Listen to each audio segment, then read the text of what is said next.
성경 구약 열왕기 상권 5 1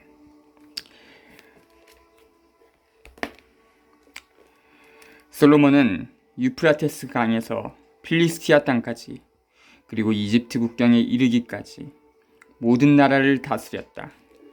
그들은 솔로몬이 살아있는 동안 내내 조공을 바치며 그를 섬겼다. 솔로몬의 하루 양식은 고운 밀가루 30코루와 거친 밀가루 60코루, 살찐 소 10마리와 목장소 20마리와 양 100마리였고 그 밖에 수사슴과 영양, 수노루와 살찐 새들이 있었다. 그는 팁사에서 가자에 이르기까지 유프라테스 서쪽 지역 전체를 곧 유프라테스 서쪽 임금들을 통치하고 사방 모든 지역에서 평화를 누렸다. 솔로몬이 살아있는 동안 내내 유다와 이스라엘에서는 단에서 브에르세바에 이르기까지 사람마다 자기 포도나 무와 무화과 나무 아래에서 마음 놓고 살았다. 솔로몬에게는 병거 끄는 말을 두는 마구간이 4만 칸 있었고 기병이 12,000명 있었다. 그리고 시방관들은 솔로몬 임금과 솔로몬 임금의 식탁에 함께 앉는 모든 일을 위하여 저마다 한 달씩 부족함 없게 양식을 되었다. 그들은 또 끄는 말들과 타는 말들이 먹을 보리와 밀집도 저마다 맡은 양에 따라 지정한 곳으로 가져갔다. 5장 1절부터 8절 이 본문은 국가라는 체제가 백성에게 지우는 짐이 어떤 것인가를 짐작하게 한다. 세금은 일반적으로 곡물로 바치도록 했으며 왕궁의 식솔과 손님의 소비를 충당할 뿐 아니라 관리와 군대도 먹여 살렸다. 여기에서 의문이 생긴다. 즉 왕이 백성을 섬기는가 아니면 백성이 왕을 섬기는가. 9절에서 14절 현명한 왕으로 본 솔로몬의 명성은 왕궁의 지혜 문학을 가르치는 학교를 가지고 있었다는 사실에서 비롯된다. 그 학교는 외교관과 고급관리를 길러 정치 기반을 다지는 일과 백성의 체험과 학문적 지식을 체계화하는 두 가지 임무를 가지고 있었다. 12에서 13절의 내용은 잠언이나 아가와 관련이 없다.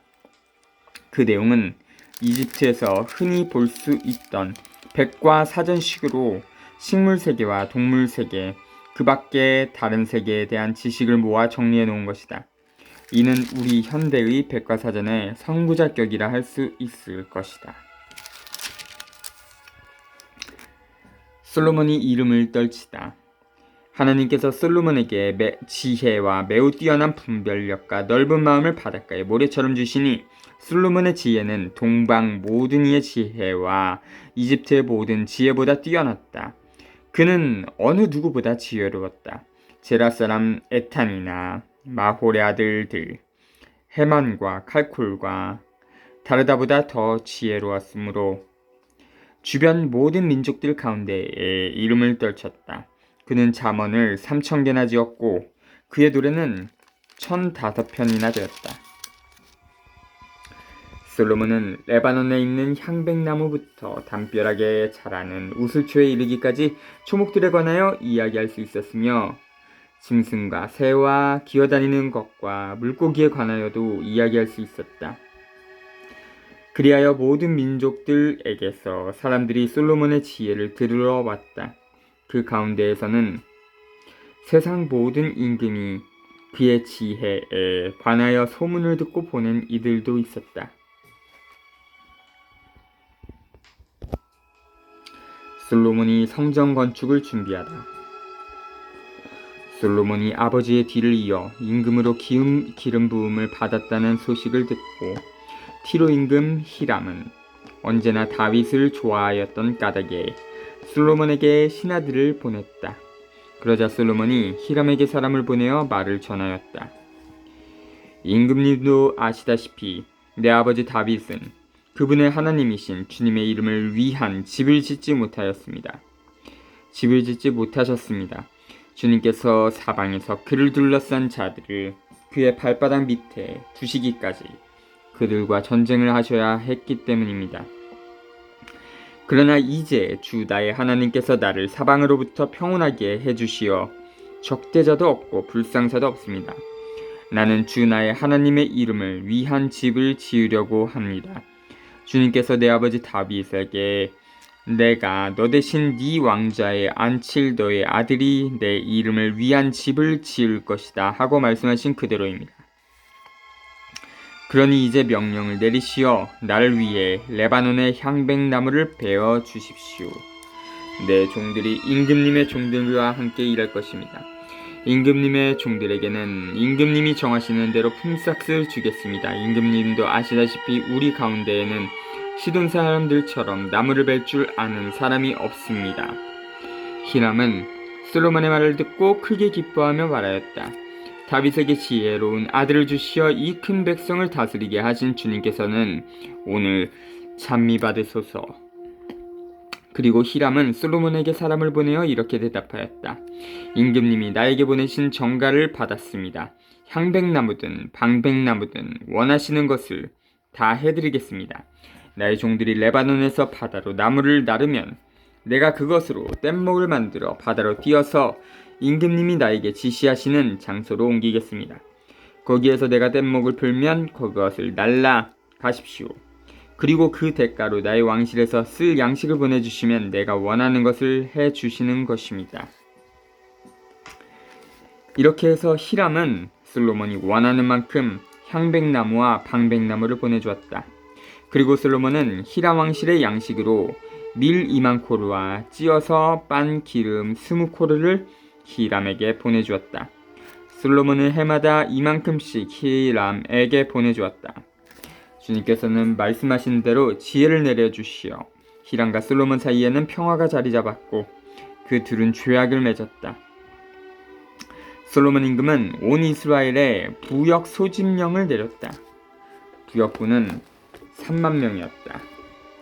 그는 그들을 한 달에 10,000명씩 번갈아 레바논으로 보냈다. 그들은 레바논에서 한 달, 집에서 2달을 머무르게 되었는데 아도니람이 그 부역 감독이 되었다. 솔로몬은 진군 7만과 돌을 떠내는 사람 8만을 산악 지방에 두었다. 그 밖에도 솔로몬에게는 일을 감독하는 고급 관리 3,300명이 있었는데 그들은 일하는 사람들의 책임자였다. 고급 관리들은 임금의 명령에 따라 다듬은 돌로 주님의 집 기초를 놓으려고 크고 값진 돌들을 캐내었다. 이렇게 솔로몬의 건축가들과 히람의 건축가들과 그발 사람들이 돌을 깎아내고 주님의 집을 지을 나무와 돌을 마련하였다. 15에서 32절 평화를 노래하면서 솔로몬은 이웃 나라들과 동맹을 맺고 대규모 사업들을 벌인다. 그리고 티로 왕과 서로 상품을 사고 팔기로 합의함에 따라 1차 산품을 생산하는 전문 기술을 맞바꿀 수 있었던 일이 특기할 만하다. 이는 백성에게 커다란 부담을 안겨줄 것이다. 6장 1절부터 38절 여기에 자세하게 묘사되어 있는 성전 건축은 솔로몬의 중앙 집권적인 정책을 다지기 위해 중요한 단계다. 중앙 집권적인 모든 권력에서 종교는 백성을 속이고 이용하는 강력한 도구가 된다. 사실상 종교의 맥락에서 사람들은 이념적 영향에 쉽사리 스스로를 열어놓고 드러낸다. 종교적 성격을 지닌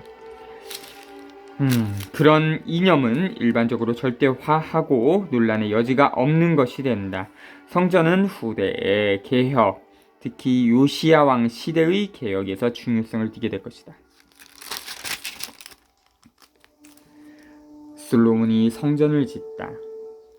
6장 1절 이스라엘 자손들이 이집트 땅에서 나온 지 480년 솔로몬이 이스라엘을 다스린 지 4년째 되던 해 지우달 곧 둘째 달에 솔로몬은 주님의 집을 짓기 시작하였다.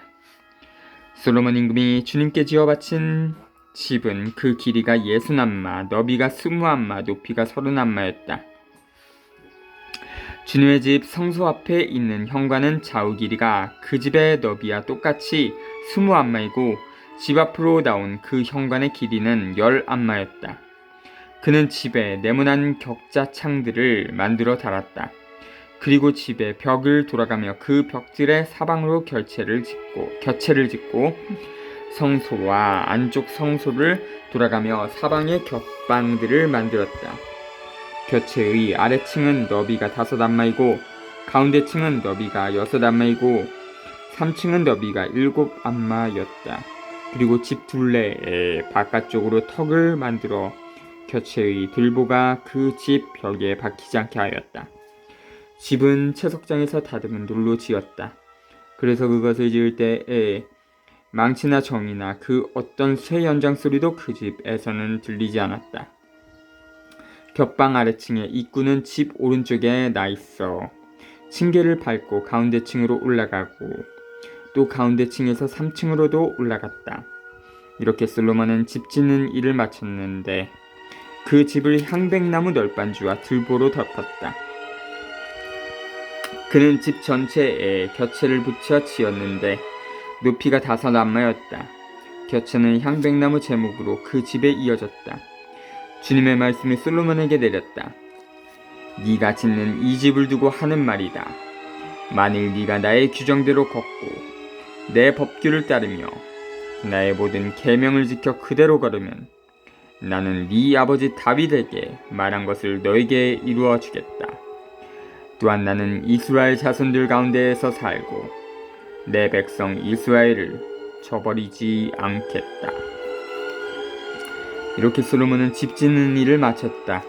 그는 집의 안쪽 벽을 바닥에서 천장 들보에 이르기까지 향백나무 널빤지로 붙이고 집의 바닥은 향백나무 널빤지로 깔았다. 그리고 20안마 되는 집 안쪽은 바닥에서 들보까지 향백나무 널빤지로 붙였는데 그것을 안쪽 성소 곧 지성소로 지었다. 그 집 곧 앞쪽에 있는 성소는 40안마였다. 집 안쪽에 잎인 향백나무에는 조롱밭과 활짝 핀 꽃이 새겨져 있었다. 모두 향백나무이며 돌은 하나도 보이지 않았다. 솔로몬은 집의 가장 깊숙한 곳에 안쪽 성소를 마련하고 그곳에 주님의 계약궤를 모셨다. 그 안쪽 성소는 길이가 20안마, 너비가 20안마, 높이가 20안마인데 순금으로 입혔다. 그리고 제단은 향백나무로 입혔다. 솔로몬은 집 안쪽을 순금으로 입히고 안쪽 성소 앞쪽에는 금 사슬을 들이왔으며 안쪽 성소도 금으로 입혔다. 그는 집 전체를 온통 금으로 입히고 안쪽 성소에 딸린 제단도 모두 금으로 입혔다. 그는 안쪽 성소에 올리브나무로 높이가 10안마 되는 커룹을 둘 만들어 놓았다. 커룹의 한쪽 날개가 5안마이고 다른 쪽 날개도 5안마였다. 그래서 이쪽 날개 끝에서 저쪽 날개 끝까지는 10안마가 되었다. 다른 커룹도 10안마로 두 커룹이 치수도 같고 형태도 같았다. 한 커룹의 높이도 10안마이고 다른 커룹도 마찬가지였다. 솔로몬은 이 커룹들을 집의 가장 깊숙한 곳에 두었다. 커룹들의 날개는 펼쳐진 채 한 커룹의 한쪽 날개가 이쪽 벽에 닿고 다른 커룹의 한쪽 날개가 저쪽 벽에 닿았으며 그들의 다른 날개들은 집 가운데에서 서로 닿았다. 그는 이 커룹들을 금으로 입혔다. 그는 집의 온 벽을 안팎으로 돌아가며 커룹과 야자나무와 활짝 핀 꽃을 새겨 넣고 집의 안쪽 방과 바깥쪽 방 바닥을 금으로 입혔다. 안쪽 성소로 드는 입구의 문은 올리브나무로 만들었는데 상인방과 문설주가 오각형을 이루었다. 두 올리브나무 문에는 거룩과 야자나무와 활짝 핀 꽃을 새겨넣고 그 위에 금을 입혔다. 커룹에도 야자나무에도 금을 칠하였다. 성소로 드는 입구도 올리브나무로 만들었는데 문설주들은 사각형을 이루었다. 두 방백나무 문은 앞쪽이 양쪽으로 젖혀지고 뒤쪽도 양쪽으로 젖혀졌다.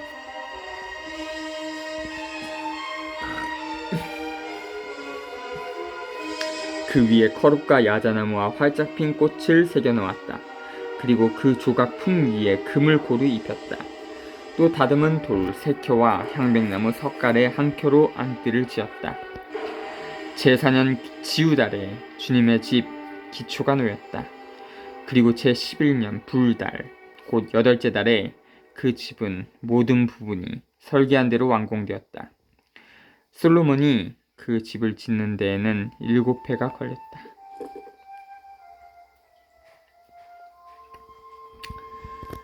솔로몬이 궁전을 짓다. 7장 1.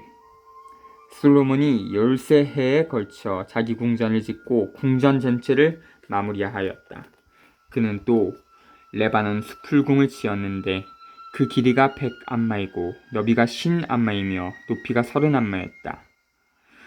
넋줄로 된 향백나무 기둥 위에다 향백나무 석가래를 얹고 한 줄에 15개씩 45개 기둥 위에 세운 겹방들을 향백나무로 덮었다. 네모난 창들은 석줄로 되어 있고 석줄 창문은 저마다 마주왔다. 모든 문과 문설주는 네모거리고 석줄 창문은 저마다 마주봤다. 그는 기둥 벼실도 만들었는데 그 길이가 50암마이고 너비가 30암마였다. 앞쪽에는 기둥들로 현관이 마련되었고 기둥들 앞에는 차양이 있었다. 또 판결을 내리는 왕자별실 곧 재판별실도 지었는데 이 재판별실은 바닥 전체를 향백나무로 깔았다. 그는 별실 뒤쪽 다른 뜰에 자기가 살 집을 같은 모양으로 지었다. 솔로몬은 또 그가 아내로 맞아 들인 파라오의 딸에게도 이 별실과 같은 집을 지어줬다. 이 모든 것이 치수에 맞게 앞뒤를 톱으로 자른 값진 돌들로 만들어졌다. 기초에서 갓돌까지 또 바깥쪽에서 큰 뜰에 이르기까지 이렇게 만들어졌다. 기초는 10암마짜리와 8암마짜리의 값진 큰 돌로 놓았다. 그리고 그 위는 치수에 맞게 다듬은 값진 돌과 향백나무로 꾸몄다. 큰 뜰의 사방은 다듬은 돌 3켜와 향백나무 석가래 1켜로 둘러치고 주님의 집 안뜰과 그 집 현관도 그와 같이 둘러쳤다. 7장 1절부터 12절. 실제 왕궁은 성전 오른편에 즉 영예스러운 자리에 있었다. 참조 시편 111. 공공별관들에 대한 묘사가 더 많이 나오고 그래서 건축물 나머지를 명확하게 상상하기가 어렵다. 13절에서 51절. 성전의 도구들이 자세하게 묘사되어 있다. 그러나 그 모양과 기능과 상징을 상상하기란 늘 쉬운 일만은 아니다. 청동으로 된 물두멍에는 많은 물이 담겨 있었다. 이 물은 정화예절과 성전 청소에 쓰였다.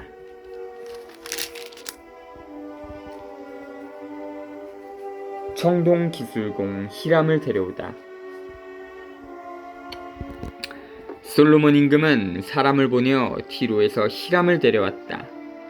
히람은 납탈리 지파에 속한 한 과부의 아들로 그의 아버지는 티로 사람으로서 청동기술공이었다. 히람은 청동을 다루는 온갖 일에 뛰어난 지혜와 지식과 기술을 가지고 있었는데 솔로몬 임금에게 와서 그 일을 도맡아 하였다. 청동기둥. 그가 청동을 부어 기둥 둘을 만들었다.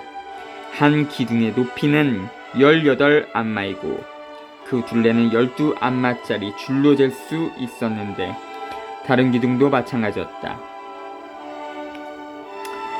그는 또 청동을 녹여 기둥 꼭대기에 얹을 기둥머리 줄을 만들었다. 한 기둥머리의 높이는 5암마, 다른 기둥머리의 높이도 5암마였다. 그 다음 기둥 꼭대기에 있는 기둥머리를 꾸미려고 격자무늬 그물과 사슬 모양 고리를 만들었다. 한 기둥머리에도 그물을, 다른 기둥머리에도 그물을 만들어 얹었다. 그러고 나서 기둥 꼭대기에 있는 기둥머리를 덮을 그물 하나에 2줄로 돌아가며 석류를 달아 놓았다. 다른 기둥머리에도 같은 식으로 하였다. 현관 기둥 꼭대기에 기둥머리는 날이꽃 모양으로 높이가 4암마였다. 두 기둥 위 곧 그물 곁 돌출부 위로 기둥머리가 얹혀 있었다. 둘째 기둥머리에는 성류 200개가 줄을 지어 돌아가며 달렸다. 그는 성소 현관에 기둥을 세우고 오른쪽에 세운 기둥의 이름을 야킨이라 하고 왼쪽에 세운 기둥의 이름을 보아즈라 하였다. 그가 기둥 꼭대기에 나리꽃 모양으로 만든 것을 얹으니 이로써 기둥을 세우는 일이 끝났다. 청동 바다 모형. 그 다음에 그는 청동을 부어 바다 모형을 만들었다. 이 둥근 바다는 한 가장자리에서 다른 가장자리까지 지름이 11마, 높이가 5안마, 둘레가 30안마였다. 그 가장자리 아래에 돌아가면서 11안마 되는 조롱박들이 바다를 둘러쌌다. 이 조롱박들은 바다를 부어 만들 때 2줄로 만든 것이다. 이렇게 바다는 황소 12마리 위에 얹혀 있었는데 3마리는 북쪽을, 3마리는 서쪽을, 3마리는 남쪽을, 3마리는 동쪽을 바라봤다. 바다는 황소들 위에 올려져 있고 황소들은 모두 엉덩이를 안쪽으로 향하였다. 바다의 두께는 한 태파이며 그 가장자리는 나리꽃 모양으로 된 잔의 가장자리처럼 만들어졌다. 이 바다는 물이 1000밭을 담을 수 있었다. 받침대. 그는 또 청동으로 받침대 10개를 만들었다. 각 받침대는 길이가 4안마, 너비가 4안마, 높이가 3안마였는데 그 구조는 이러하다. 받침대에는 널판지가 있었는데 그 널판지는 틀 사이에 끼어 있었다. 틀 사이에 끼인 널판지에는 사자와 황소와 거룩들이 그려져 있고 사자와 황소의 위아래 틀에는 빛살 무늬의 화환들이 새겨져 있었다. 받침대에는 저마다 청동바퀴 4개와 청동바퀴 축이 있었고 4기퉁이의 물두멍을 괴는 고임대들을 달았다. 그 고임대들은 청동을 부어 만들었는데 저마다 그 옆쪽으로 화환이 새겨져 있었다. 고임대의 아가리는 받침대의 머리 부분 안 틀에서 위쪽으로 한 안마자리에 있었다. 이 아가리는 둥글게 태 모양으로 만들어졌는데 한 안마 반자리에 있었다. 아가리에는 무늬가 새겨져 있었는데 그 아가리의 판들은 둥글지 않고 네모졌다. 4바퀴는 널빤지 아래에 있었는데 바퀴 축들은 받침대에 연결되고 바퀴 하나의 높이는 한 안마 반이었다. 그 바퀴의 구조는 병거 바퀴의 구조와 같았으며 태와 축과 바퀴살과 축을 감싸는 통들은 모두 녹여 부은 것이었다.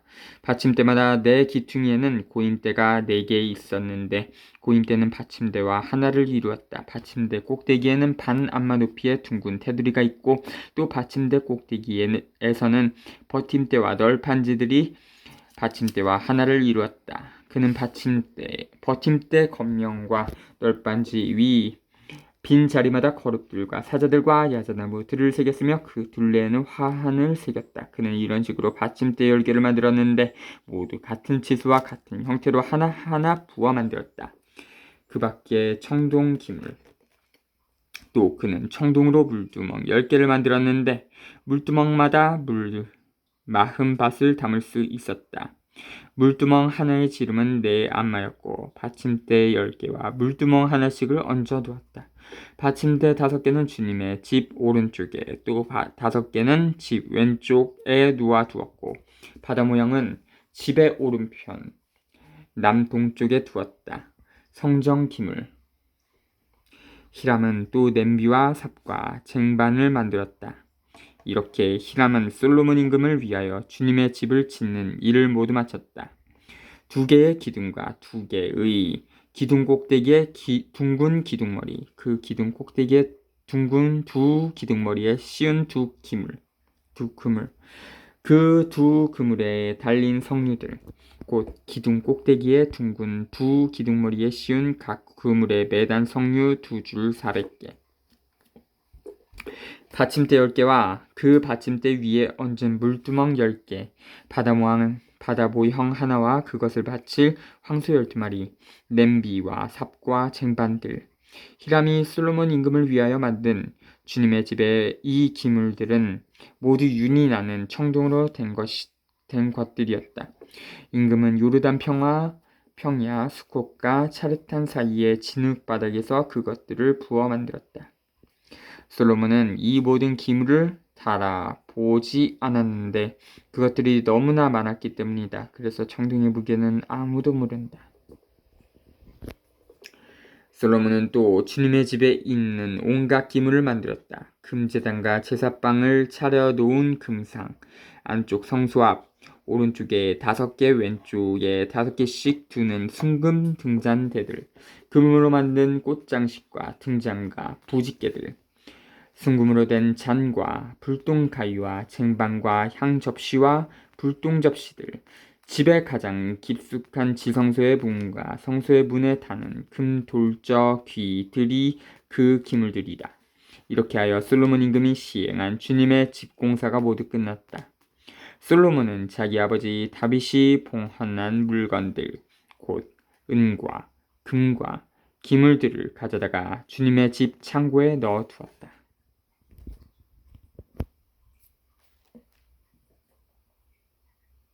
자주